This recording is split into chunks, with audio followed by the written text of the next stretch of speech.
Good morning student, I am Rajan Jha, assistant professor Marwari college Ranchi. आज यह video UG semester 2 के students के लिए है। CC3 पेपर का मनी टॉपिक से है। इस वीडियो में हम आज देखेंगे कि मनी क्या है, what is money and function of money. तो हम इसको स्लाइड के माध्यम से आपको दिखाएंगे कि उसमें देखेंगे पहला स्लाइड, इसमें होगा what is money, function of money. Money का दो इम्पॉर्टेंट फंक्शन है, एक प्राइमरी फंक्शन और सेकेंडरी फंक्शन। तो फिर स्टार्ट करते हैं हम लोग। फर्स्ट स्लाइड में आप देखिए जो डिस्क्राइब करता है व्हाट इज़ मनी, मनी क्या है। तो यह जो टॉपिक है आपका मनी क्या है, इसके बारे में कोई एक डिफिनीशन नहीं है। इसको अलग अलग तरीके से अलग अलग लोगों ने डिफ़ाइन किया है, लेकिन यहाँ पे हम उसको देखेंगे कि व्हाट इज़ मनी। तो इसको कहा जाता है money is what money does, मतलब मुद्रा वह है जो मुद्रा करती है। उसके बाद इसको कहा जाता है it is a legal tender which is easily acceptable bye all people in a territory. मतलब यह एक वैधानिक मुद्रा है जो आसानी से सभी लोग उसको एक्सेप्ट करते हैं। आप देखते हैं कि किसी एक टेरिटरी में या किसी एक कंट्री में उसका जो करेंसी होता है, जैसे मान लीजिए भारत में अगर आप देखेंगे कि करेंसी जो हमारा इंडियन करेंसी है वह ईजिली एक्सेप्टेबल है। वह देश के किसी भी कॉर्नर में जाइएगा, किसी भी स्टेट में जाइएगा, किसी भी ज़िला में जाइएगा, उसके किसी गांव में जाइएगा या आप कहीं भी जाइएगा, उस देश के सीमा रेखा में, उस देश के टेरिटरी में जो इंडियन करेंसी है उसको लेने से कोई मना नहीं करेगा, वो एक्सेप्टेबल है। इसीलिए कहा जाता है कि मनी जो है एक लीगल टेंडर है, जो किसी एक कंट्री में या जिस कंट्री का भी हो उसके लोग उसको आसानी से एक्सेप्ट कर सकते हैं, करते हैं। फिर उसका नेक्स्ट देखिए, anything which can be easily exchange with goods and service. तो मनी का मतलब है, मनी वह सब कुछ है जिससे आप कोई भी गुड्स एंड सर्विस को एक्सचेंज कर सकते हैं। मतलब वह कोई भी ऐसी व्यवस्था जिसके द्वारा आप कोई भी वस्तु या सेवाओं को खरीद सकते हैं या एक्सचेंज कर सकते हैं, एक दूसरे से आदान प्रदान कर सकते हैं, वह मनी कहलाता है। उसके बाद है कि money is the stock of assets that can be readily use to make transaction. मतलब मनी जो है एक स्टॉक है, जो असेट है ना, असेट का एक स्टॉक है जिसको आप आसानी से ट्रांजैक्शन में इस्तेमाल कर सकते हैं। मतलब उसको आप आसानी से किसी भी तरह के ट्रांजैक्शन में, किसी भी तरह के, किसी भी प्रकार के लेन देन में उसका उपयोग कर सकते हैं। इसीलिए कहा जाता है कि वह सब कुछ मनी है, वह सब कुछ मनी हो सकता है जिससे आप कोई भी वस्तु और सेवा को खरीद सकते हैं, एक दूसरे को एक्सचेंज कर सकते हैं। कोई भी बायर हो, सेलर हो, वो कोई भी वस्तु और सेवाओं का आदान प्रदान जिस भी वस्तु के थ्रू करे, जिस तरह के वस्तु के थ्रू करे, वह मनी होगा। अब इसमें हम लोग देखेंगे एक होता है टाइप्स ऑफ मनी। तो टाइप्स ऑफ मनी में हम देखेंगे कि पहले गोल्ड स्टैंडर्ड जब था या जब कॉइन हुआ करता था गोल्ड का, सिल्वर का, कॉपर का, तो उसमें जितना का वो कॉइन होता था उतना उस कॉइन का वैल्यू था। जैसे 100 रुपये का अगर कोई सिक्का है मान लीजिए, तो उसका वैल्यू, उस कॉइन का वैल्यू 100 रुपया है। उसको दे के आप 100 रुपया के बराबर गोल्ड ले सकते हैं। अगर आपके पास एक जैसे गोल्ड का कॉइन है तो जितने का वो कॉइन है उतना गोल्ड आपको मिल जाएगा। इसी तरीके से बहुत समय तक जो करेंसी था हमारा वो फुल्ली बैक्ड करेंसी था। मतलब आपके पास अगर 100 रुपये का नोट है तो सरकार उसके बदले में आपको हमेशा 100 रुपये का सोना दे सकती है। जब भी आप उस नोट को लेके जाएंगे 100 रुपये का नोट दिया जाएगा। तो यह पहले सिस्टम था, लेकिन जब गोल्ड स्टैंडर्ड ख़त्म हो गया, प्रोपोर्शनल परसेंटेज सिस्टम और एक फिक्स सिस्टम पे हम आ गए मनी में, तब वह सुविधा ख़त्म हो गई। तो अब जो मनी है, अब मनी का कोई इंट्रिंसिक वैल्यू नहीं है। इंट्रिंसिक वैल्यू का मतलब है कि आप जो आपके पास करेंसी है, अब 2000 का भी नोट है, अगर वो लीगल टेंडर नहीं रहेगा तो उसकी कोई वैल्यू रह जाएगी? नहीं रहेगी, उसकी कोई वैल्यू नहीं रहेगी।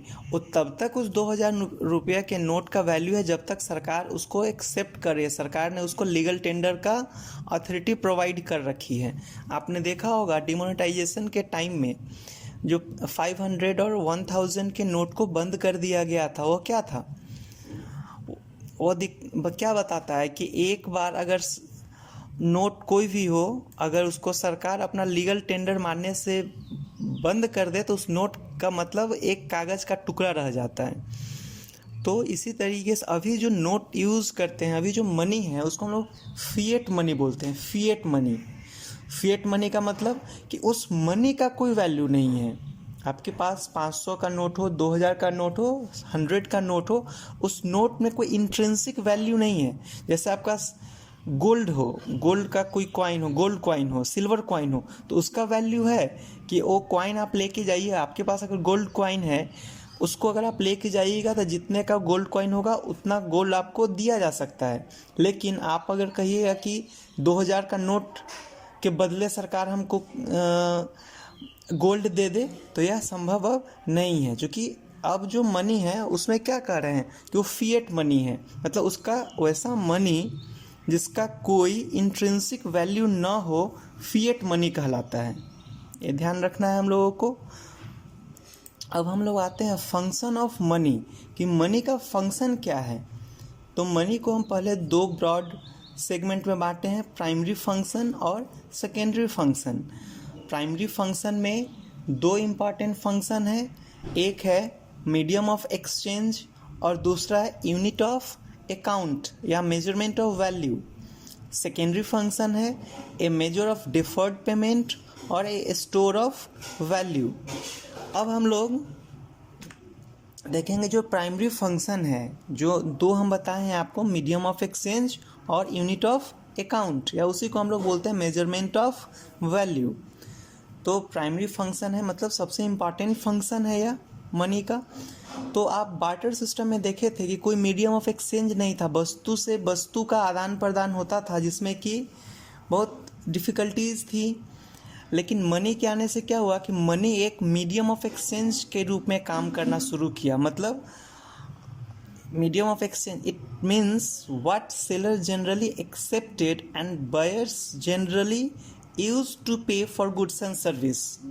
इस स्लाइड में आप देखिएगा कि ये मीडियम ऑफ एक्सचेंज में है कि it means what sellers generally accepted and buyers generally use to pay for goods and service. अभी मतलब हम कोई भी वस्तु और सेवा खरीदते हैं, किसी सेवा का उपयोग करते हैं या कोई भी वस्तु खरीदते हैं, तो उसके बदले में हम क्या पे करते हैं? मनी को पे करते हैं। क्योंकि मनी क्या है? एक मीडियम ऑफ एक्सचेंज है। मतलब आप कोई भी गुड्स एंड सर्विस को आप अगर लेते हैं तो ये एक्सचेंज के रूप में आप काम करते हैं। आप कहीं भी कोई भी सेवा का लाभ उठाइएगा, कहीं भी किसी तरीके का वस्तु खरीदते हैं तो हम वहाँ पे पैसा देते हैं, मतलब मनी देते हैं, तो और उसके बदले में हमको वो वस्तु प्रदान दे दी जाती है। तो ये क्या दिखाता है कि मीडियम ऑफ एक्सचेंज के रूप में काम कर रहा है, मीडियम ऑफ एक्सचेंज के रूप में काम कर रहा है। उसके बाद ए यूनिट ऑफ अकाउंट या मेजरमेंट ऑफ वैल्यू, जो दूसरा फंक्शन है इसका, तो है money also serves as a standard unit that provides a consistent way of quoting price. आज हम किसी भी चीज़ को, किसी भी वस्तु को, किसी भी सेवा को क्या मूल्य है उसका, उसको मापते हैं। तो कैसे मापते हैं? मनी में मापते हैं। आप कुछ भी हो, आप ज़मीन हो, मकान हो, गोल्ड हो या कोई भी सेवा हो, उसको हम कैसे मापते हैं? किसी वस्तु को वस्तु से नहीं मापते हैं, किसी भी वस्तु को हम लोग किससे माप रहे हैं? मनी से माप रहे हैं। मतलब मनी क्या हो गया? अब एक मेजरिंग रॉड हो गया। मनी क्या हो गया? किसी भी वस्तु और सेवा को मापने का एक मेजरिंग रॉड है, जिससे आप किसी भी वस्तु और सेवा को माप सकते हैं कि उसका क्या मूल्य होना चाहिए। उस जैसे एक यूनिट पेन का कीमत अगर 20 रुपये है तो कैसे है 20 रुपया? क्योंकि उसमें हमने देखा है कि 20 रुपया में जितना भी उसमें फैक्टर्स ऑफ प्रोडक्शन लगाया, जो कुछ भी उसमें लगा, उसको हम किस में चेंज कर दिए? उसको हम चेंज कर दिए मनी के टर्म में। तो आज के समय में हम कोई भी वस्तु और सेवा को अगर मापते हैं तो किसके फॉर्म में मापते हैं? मनी के रूप में। इसीलिए कहा जाता है कि मनी क्या है? ए यूनिट ऑफ अकाउंट है या मेजरमेंट ऑफ वैल्यू है। किसी भी चीज़ को हम आज जो उसका वैल्यू मेजर करते हैं उसको हम लोग मनी में उसको मेजर करते हैं कि मनी के टर्म में वो कितना होगा। जैसे एक एग्जांपल आपको हम देते हैं कि मान लीजिए मेरे पास एक पेन है और उसको हमको किसी से पेंसिल से हमें एक्सचेंज करना है मान लीजिए। तो एक पेन है, उसकी कीमत हमें पता है कि मेरे पेन की कीमत 20 रुपये है, और सामने वाले के पास अगर पेंसिल है और पेंसिल से हम उसको बदल रहे हैं और उसके पास 5 पेंसिल है और एक पेंसिल की कीमत 5 रुपया है। तो अब देखिए कि मेरे पास एक पेन है, उसकी कीमत कितनी है? 20 रुपया। उसके पास 5 पेंसिल है, उसकी कीमत है, एक पेंसिल की कीमत 5 रुपया। तो अब क्या कर सकते हो? एक पेन हमसे 4 पेंसिल में एक्सचेंज कर सकता है। यहाँ पे हुआ तो वस्तु का एक्सचेंज, 2 वस्तु एक दूसरे से एक्सचेंज हम किए, लेकिन 2 वस्तु का एक्सचेंज हुआ, लेकिन दोनों का क्या था? यूनिट प्राइस जो था वो मनी था। इस कारण से हमको समझ में आ गया कि हम अपना एक पेन अगर इनको देंगे तो इसके बदले में हमको 4 पेंसिल मिलेगा। तो यह क्या किया? यूनिट ऑफ अकाउंट या मेजर्स ऑफ वैल्यू का भी काम किया मनी जो है सो। अब हम लोग नेक्स्ट देखते हैं। नेक्स्ट हम देख रहे हैं नेक्स्ट स्लाइड में सेकेंडरी फंक्शन, कि मनी का सेकेंडरी फंक्शन क्या है। तो मनी का 2 इम्पॉर्टेंट सेकेंडरी फंक्शन है। एक है मेजर ऑफ डिफर्ड पेमेंट और दूसरा है ए स्टोर ऑफ वैल्यू। तो पहले देखते हैं मेजर ऑफ डिफर्ड पेमेंट क्या है। तो मेजर ऑफ डिफर्ड पेमेंट का मतलब है कि it is use by debtor and creditor for future payment, means for deferred payment which is going to take place in future. मतलब आज आप किसी से कोई लेन देन कर रहे हैं, आज आप किसी से कोई वस्तु ले रहे हैं या किसी सेवा का ले रहे हैं, इन फ्यूचर उसको अगर रीपे करना हो तो आप कैसे पे कीजिएगा? तो इसके लिए हम क्या करते हैं? मनी का यूज़ करते हैं कि आज हम कोई सेवा यूज़ किए, आने वाले समय में उसको हम मनी के टर्म में पे करेंगे। तो ये संभव कब हुआ? मनी के इवोल्यूशन से। अगर मनी नहीं होता तो ये डिफर्ड पेमेंट की बात नहीं होती।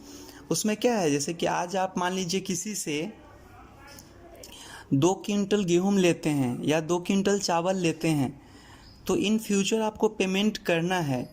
तो अब आप क्या कर सकते हैं कि जो मूल्य है उस गेहूँ या चावल का, उस मूल्य के बराबर मुद्रा आप उसको, जो एक टाइम है आपका फ्यूचर में पे करने का, 6 महीना बाद, 2 महीना बाद, 1 साल बाद, आप उसको कर सकते हैं। लेकिन यही बार्टर सिस्टम में मुश्किल था कि मान लीजिए बार्टर सिस्टम में आप किसी से कोई वस्तु लिए और उसको जो रिपे करना है, आपको रिपे करने के टाइम हो सकता है वो बोल सकता है कि नहीं, जो हम दिए थे वैसा सेम नहीं है, एग्जैक्ट वैसा नहीं है, या उससे कम है, आप कह सकते हैं उससे ज़्यादा है। तो इस तरह की डिफ़िकल्टीज़ थी बार्टर सिस्टम में, जिसको यहाँ मनी के आ जाने से वह समस्या समाप्त हो गई। अब क्या है कि कोई भी जो डेटर है, जो कर्ज देने वाला है और कर्ज लेने वाला है, वो फ्यूचर पेमेंट जो है ना, जो फ्यूचर में पेमेंट हो वो मनी के फॉर्म में करता है।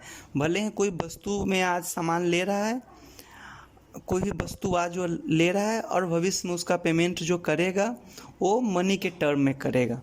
नेक्स्ट जो सेकेंडरी फंक्शन का इम्पॉर्टेंट है, स्टोर ऑफ वैल्यू।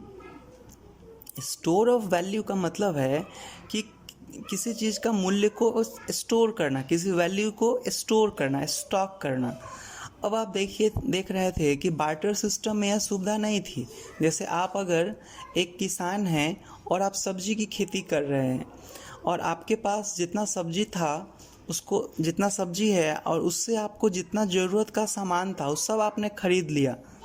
उसके बाद आपके पास जो सब्जी बच गया उसको आप स्टॉक करके नहीं रख सकते हैं, वहाँ वैल्यू ट्रांसफ़र आप नहीं कर सकते हैं। क्यों नहीं कर सकते हैं उस वैल्यू को आप फ्यूचर में ट्रांसफ़र? क्योंकि वो पेरिसेबल गुड्स है, वो नष्ट हो जाने वाली वस्तु है, उसको आप 1 दिन 2 दिन 4 दिन से ज़्यादा स्टोर नहीं रख सकते हैं। लेकिन अगर मनी है तो उसमें यह आसान है। मनी में क्या है कि मान लीजिए आप अगर सब्जी विक्रेता ही हैं, आप सब्जी का ही खेती कर रहे हैं, तो आप उसको मार्केट में सेल करते हैं, अपने जितना आपका रिक्वायरमेंट है उस रिक्वायरमेंट को आप फुलफ़िल कर लेते हैं, और जो बच जाता है जो मनी, उसको आप बैंक में या अपने घर में लंबे समय तक सुरक्षित रख सकते हैं। पैसा में दिक्कत नहीं है ना कि वो लंबे समय तक सुरक्षित नहीं रह सकता है, ख़राब हो जाने की संभावना है, ऐसी नहीं बात है। आप उसको बैंक में या अपने घर में कैसे भी आप उसको सही से स्टोर कर सकते हैं। एक और प्रॉब्लम था बार्टर सिस्टम में कि मान लीजिए आपके पास सरप्लस कुछ भी है, तो जैसे आपके पास गेहूँ है, मक्का है, चावल है, ये सरप्लस आपके पास है, तो वो बहुत ज़्यादा जगह लेगा, और वो भविष्य में क्या होगा, जैसे जैसे वो पुराना होगा वो डेटेरिएट करेगा, उसका क्वालिटी ख़राब होगी, उसमें कीड़ा लगेंगे, और वो एक बहुत जगह को कवर करता है। तो उसको, और दूसरी बात कि उसको आप लंबे समय तक रख भी नहीं सकते हैं सेव। लेकिन मनी रहेगा तो आप क्या कर सकते हैं, जो भी सरप्लस आपके पास है उस सरप्लस को आप मार्केट में सेल कर देते हैं और उस पैसा को आप स्टोर कर सकते हैं। तो यहाँ पे क्या हुआ कि वैल्यू को स्टोर कर लेना, तो ये भी फंक्शन किसका है, मनी का। तो इस तरीके से आप देखे हैं इस वीडियो में कि मनी क्या है, मनी का कैसे मनी को हम डिफाइन करते हैं, मनी का टाइप कौन कौन सा टाइप है, और फंक्शन ऑफ मनी क्या है, मनी का क्या फंक्शन है, उसमें आप प्राइमरी फंक्शन और सेकेंडरी फंक्शन देखे हैं। Thank you.